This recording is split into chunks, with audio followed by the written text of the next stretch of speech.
성경 일독을 위해서 오늘 우리가 함께 읽어나갈 하나님 말씀은 이사야 61장부터 63장까지의 말씀입니다.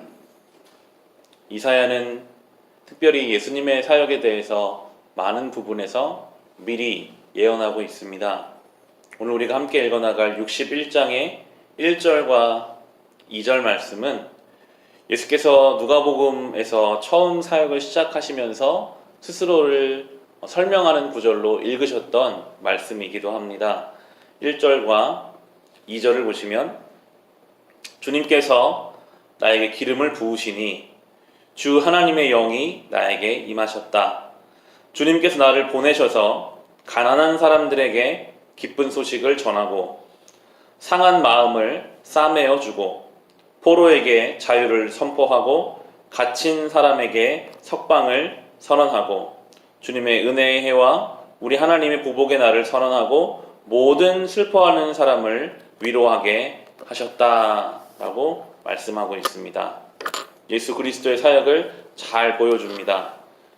예수님은 하나님의 보내심을 받으셔서 가난한 사람들에게 기쁜 소식을 전하셨습니다.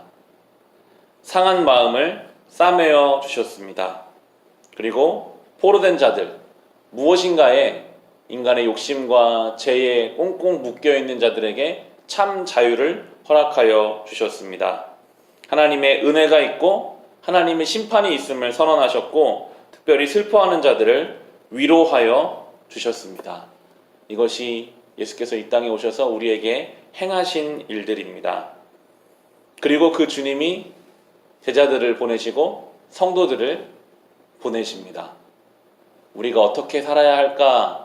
우리도 이 주님의 뒤를 따라가야 하겠습니다. 우리 주변에 정말 상한 이들이 있으면 그들을 싸매어 주도록 성도로 살아가라고 하십니다.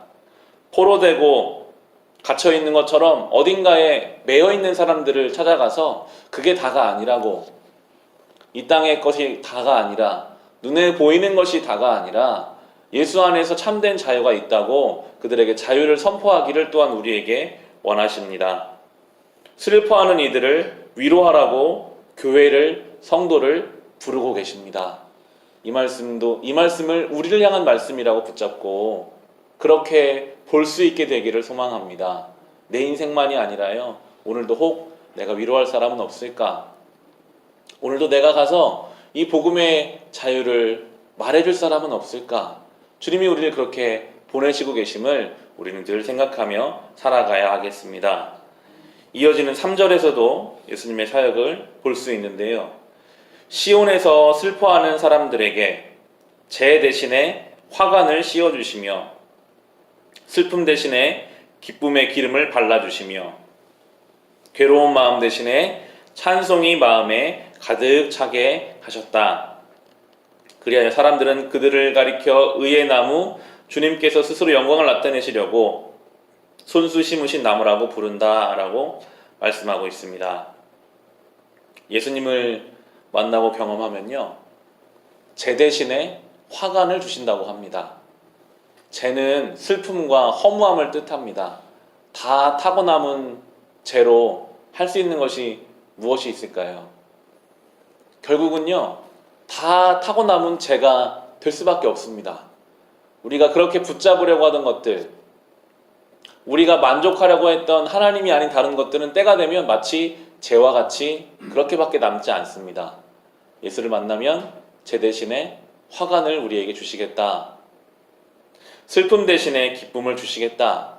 괴로움 대신에 찬송을 주시겠다라고 말씀합니다. 예수를 만나면 우리 안에 슬픔들이 기쁨으로 바뀌고 괴로움이 찬송으로 바뀌는 은혜가 넘쳐나게 될 것입니다. 이어지는 62장 1절 보시면 쭉 계속해서 하나님의 구원의 말씀이 선포되고 있는데 62장 1절에 시온의 의가 빛처럼 드러나고 예루살렘의 구원이 횃불처럼 나타날 때까지 시온을 격려해야 하므로 내가 잠잠하지 않겠고 예루살렘이 구원받기까지 내가 쉬지 않겠다라고 말씀하고 계십니다. 하나님은요, 쉬지 않으십니다. 우리의 구원이 다 이루어질 때까지 잠잠하지 않겠고 쉬지 않겠다라고 말씀하고 계십니다. 하나님은 오늘도 일하십니다. 하나님의 구원 계획을 하나하나 이루어가고 계십니다. 때로 우리는요, 하나님이 나 지금 이렇게 힘들고 어려운데 뭐 하시나? 왜 내 기도를 안 들어주시나? 마치 하나님이 아무것도 안 하시는 것처럼, 손을 놓고 계시는 것처럼 느낄 때도 있습니다.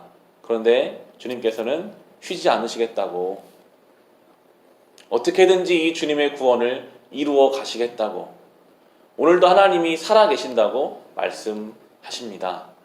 이 말씀만 우리가 붙잡아도 위로가 되더라고요. 하나님 오늘도 일하고 계시는구나. 내가 그것을 모를 뿐이지. 하나님은 쉬지 않으시는 분이시구나. 이미 아담이 죄를 지은 그때부터 다시 주님 오시는 그날까지 하나님의 계획은 하나하나 이루어져 가고 있습니다. 우리는 그것만 믿어도요, 담대하게 살아갈 수 있어요. 오늘도 주님이 일하고 계시지.